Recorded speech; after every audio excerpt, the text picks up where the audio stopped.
من كام يوم كده كنت بسأل على الأسعار بتاعة الديل بريسيشن ال 5530 والزد بوك ال 15 جي 5، فلقيت إن الأسعار بتاعتهم في الوقت الحالي بدأت تبدأ من أول 20,000 جنيه. في ناس بتعرض ب 21,000، في ناس بتعرض فوق كده، في ناس بتعرض بأقل حاجة بسيطة، ولكن متوسط سعر اللي لقيته كان 20,000 جنيه، واللي كان بالنسبة لي يعتبر خطة كبيرة جدا، لأن آخر سعر أنا سمعته للديل بريسيشن 5530 من حوالي شهر كان ساعتها سعره متوسط ال 15,500، وكان الزد بوك بيتباع متوسط ال 18,000 ل 18,500. فانا الاقي اسعارهم في الوقت الحالي بدات تطلع لل 20,000 فيما فوق، دي كانت بالنسبه لي رفعه ضخمه جدا. فحبيت ان انا اشوف جهاز يكون زي ال 5530 او الزد بوك ال 15 جي 5، يكون كمان بيتميز بالمميزات اللي هم بيقدموها، وفي الاخر يكون بيقدم سعر اقل. واللاب اللي انا لقيته هو الديل بريسيشن 7530، واللي الصراحه اول ما لقيته توقعت ان سعره هيبقى نفس سعر الزد بوك 15 جي 5 او الديل بريسيشن 5530، بما انه بيجي بنفس مواصفاتهم وبيقدم نفس المميزات اللي هم بيقدموها. ولكن تفاجأت بان اللاب ده في الوقت الحالي، وبقول في الوقت الحالي اللي هو الوقت اللي بيتصور فيه الفيديو دوت، يعني اتمنى ان السعر ما يزيدش. الفيديو حاليا بيتصور قبل ما ينزل على يوتيوب بحوالي 3 ايام تقريبا، فاتمنى في الفتره دي سعر الجهاز ما يزيدش ويبقى زي الزد بوك والكلام دوت، ولكن سعره في الوقت الحالي اقل من الزد بوك واقل من ال 5530 بفارق كبير جدا. طب ايه بقى اللي بيقدمه الجهاز دوت من مواصفات ومميزات والكلام ده كله؟ ده اللي هنتعرف عليه في الفيديو دوت، فمن غير اي مقدمات كتير خلينا في الفيديو بتاعنا.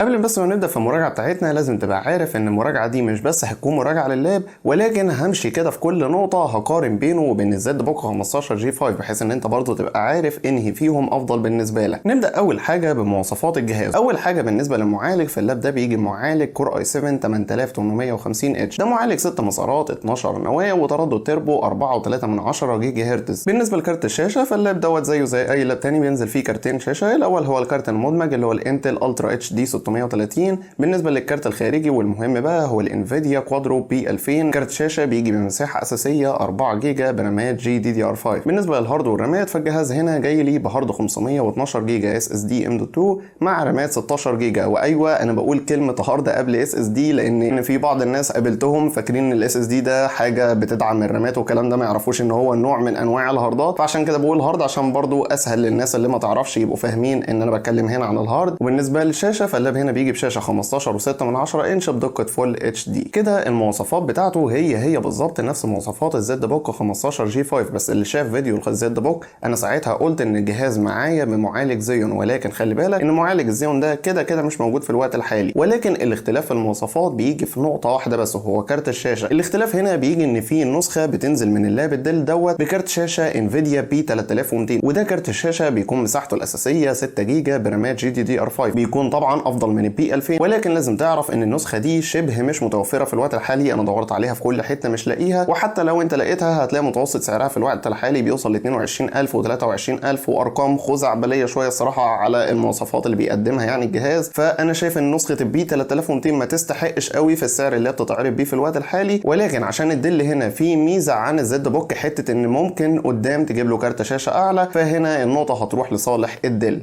بالنسبه بعد كده لمداخل ومخارج اللاب دوت، فاول حاجه انت عندك من الجنب اليمين هتلاقي اللاب بيجي فيه 2 يو اس بي 3 مع مدخل الهيدفون جاك. هتلاقي ان الجنب الشمال اللاب بيجي فيه 2 ثاندربولت تايب سي مع مدخل الاس دي كارد ومدخل السيف كارد. وبالنسبه لورا هتلاقي الجهاز فيه اتش دي ام اي ميني ديسبلاي بورت ومدخل اللان. وكل بقى المداخل ديت هي هتلاقيها موجوده في الزد بوك 15 جي 5 مع اختلاف مدخلين. رقم واحد، الزد بوك بيجي فيه مدخل يو اس بي 3 زياده عن اللي موجود هنا، بيجي فيه 3، انما هنا موجود 2 بس. ولكن الدل هنا بيجي فيه مدخل زياده عن الزد بوك، وهو مدخل الميني ديسبلاي بورد، وده مدخل زيه زي الاتش دي ام اي بيستخدم في بعض الشاشات. بتقدر ان انت تجيب له تحويله وتوصله على شاشات، بحيث ان انت لو عايز تركب شاشتين مع بعض مثلا على الجهاز. وهنا انا المفروض ان انا احسبها تعادل ما بين الدل والزد بوك، بما ان الدل جاي فيه مدخل الميني ديسبلاي بورد الزياده والزد بوك بيجي فيه مدخل يو اس بي 3 زياده. بس انا هنا قررت ان انا هدي النقطه لصالح الزد بوك، لان بالنسبه لنا احنا كمصريين حته الميني ديسبلاي بورد ما تفرقش معانا قوي، ولكن بنهتم اكتر باليو اس بي 3 زياده، فهنا النقطه تروح لصالح الزد بوك.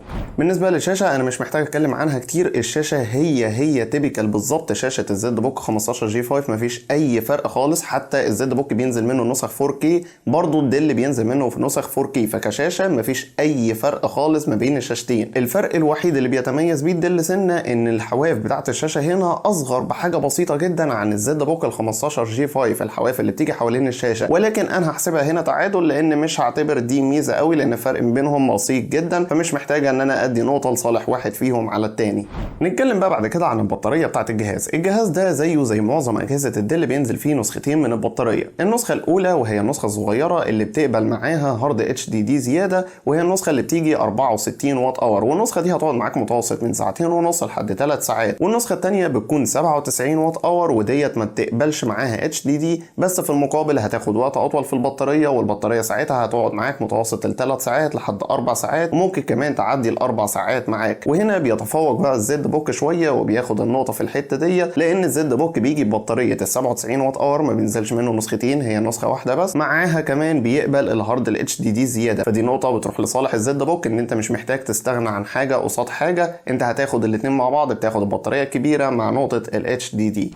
وده بقى اللي بينقلنا بعد كده على حته قابليه التطوير. قابليه التطوير في الدل هنا زيها زي الزد بوك، مع اختلاف بس فرق الهارد الاتش دي دي، ان احنا قلنا ان لو البطاريه كبيره مش هيبقى الاتش دي دي، ولكن لو البطاريه صغيره هيبقى الاتش دي دي عادي. بس في نقطه هنا في قابليه التطوير بتروح لصالح الدل، بسبب ان الجهاز ده بيقبل لحد 3 هاردات ام دوت 2، في حين ان الزد بوك بيقبل هاردين بس ام دوت 2. فنقطه قابليه التطوير هتروح لصالح الدل، ولكن نقطه البطاريه هتروح لصالح الزد بوك. نتكلم بعد كده عن الخامات بتاعه الجهاز. الجهاز هنا بيجي بالكامل من البولي كربونات، ولكن ما عدا من بره مش بس بيجي من البولي كربونات اللي هو تحسه مجرد بلاستيك مقوى والكلام دوت، لا من بره بيجي عليه طبقه من الرابر او المطاط. وبالنسبه للتصميم بتاعه فالتصميم بتاعه متوسط، مش جاي فيه سيمتريه والكلام ده خالص، ولكن من بره في شويه نقششه كده على اللون الاسود اللي بيجي من بره، فدي مدياله شكل حلو شويه. بالنسبه لي انا بحب الشكل ده اكتر من الشكل بتاع الزد بوك اللي هو اللون الفضي، انا بحب اللون دوت اكتر. ولكن كرأي معظم الناس اللي سالتهم قالوا ان الزد بوك بالنسبه لهم كشكل افضل، فالنقطه هنا هتروح لصالح الزد بوك، مع ان انا بالنسبه لي شايف ان الدل كلون من رايي الشخصي افضل من الزد بوك. بالنسبه للوزن فالجهاز هنا بيجي بوزن 2.52 كيلو جرام، في حين ان الزد بوك بيجي بوزن 2.6 كيلو جرام، يعني الزد بوك اتقل بحوالي 80 جرام. فالنقطه هنا هتروح لصالح الدل، ولكن صدقني مش ملحوظه خالص حته الوزن ديت، بس طبعا بما ان الارقام بتيجي لصالح الدل فالنقطه برضه هتروح كمان لصالح الدل.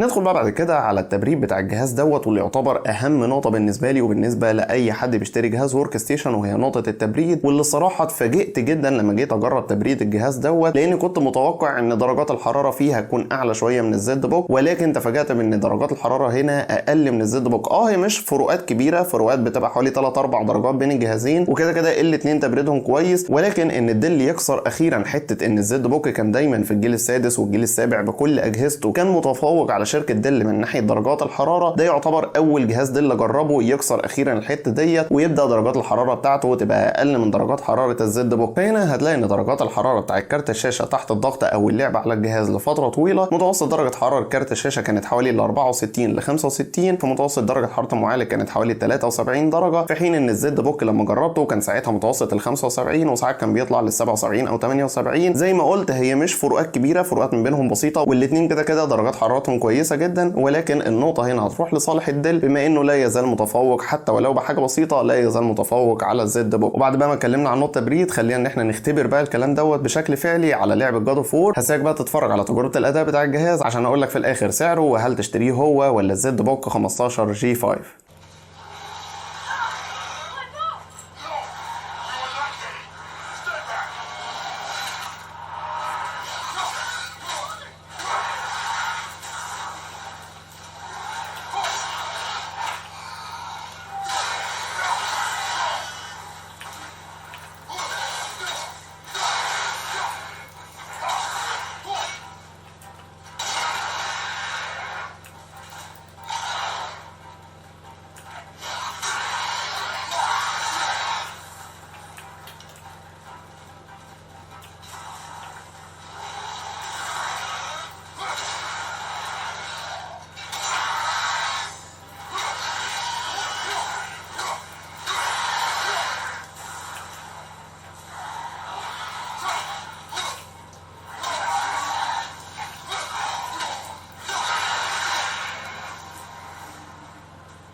بعد بقى ما شفنا اداء الجهاز دوت على لعبه جاد اوف وور، واللي بالمناسبه ده نفس الاداء اللي هتاخده لو اشتريت الزد بوك 15 جي 5 او الديل بريسيشن 5530، بما ان الثلاثه جايين بنفس المواصفات فبالتالي الثلاثه صدقني هيدوا لك نفس الاداء. الفروقات بقى بين الجهازين ديت هل تشتري الجهاز ده ولا ال 5530 او الزد بوك 15 جي 5؟ فال 5530 ده هعتبره فئه مختلفه شويه عنهم، فالمقارنه هنا ما بين الديل دوت والزد بوك 15 جي 5 لو هنتكلم كارقام فالديل هنا كسب بصالح 4 نقط او في 4 حاجات مختلفه، في حين ان الزد بوك كسب 3 نقط بس في 3 نقط مختلفه. ولكن الكلام ده كله لو هنتكلم كارقام على ورق. تعال بقى للتجربه الفعليه، انا كواحد جربت الزد بوك وجربت الديل، هل انصحك تشتري الزد بوك ولا تشتري الديل؟ بالنسبه لي صدقني الاثنين زي بعض بالظبط. طب ليه انا عامل الفيديو ده؟ الفيديو ده انا مش عامله مجرد مراجعه للديل وخلاص، ولا مقارنه عشان اعرفك ان الديل افضل او الزد بوك افضل، لان زي ما قلت الاثنين زي بعض بالظبط. بس هنا في الفتره دي انا هرشح لك الديل اكتر. طب ليه؟ ببساطه لان سعر الديل في الوقت الحالي متوسط ال 18500 لحد 18700، ممكن السعر يزيد حاجه بسيطه او يقل حاجه بسيطه، وده بالهارد الاس اس دي 512 مع الرامات ال 16 جيجا، في حين ان الزد بوك في الوقت الحالي بنفس المواصفات هي بالظبط بيجي بمتوسط سعر 20000 او 21000. لو هتفكر مثلا ان الديل بيجي لو هجيب البطاريه الكبيره مش هياخد اتش دي دي، انت بال 1500 جنيه تجيب لك دلوقتي هارد 512 اس اس دي ام دوت 2 وتركب معاه كمان واحد 256 تاني في الجهاز ده، فيبقى معاك حوالي تيرا وربع، في حين ان الزد بوك هيبقى 512 جيجا بس وبنفس السعر. فحته فرق السعر ديت انا شايف ان هي بتدي الافضليه للديل 7530 بشكل كبير جدا، وده اللي خلاني اعمل الفيديو ده. لان صدقني في الوقت الحالي لو انت ناوي اشتري في الوقت الحالي الديل 7530 طول ما سعره لسه ارخص من الزد بوك، لان الزد بوك مش هيرخص في المستقبل وال 7530 مش بعيد هو اللي يطلع لنفس سعر الزد بوك. فالحق في الوقت الحالي اشتريه قبل ما التجار يسمعوا الكلام دوت ويرجعوا يرفعوا الاسعار بتاعتهم. كده بقى احنا نكون خلصنا الفيديو بتاعنا. لو عجبك الفيديو ما تنساش اللايك الجميل، تنزل حالا تشترك في القناه وتفعل زر الجرس عشان يوصلك كل الفيديوهات الجديده، وتعمل شير للفيديو عشان غيرك يستفيد. كان معاكم علي عيد، سلام عليكم.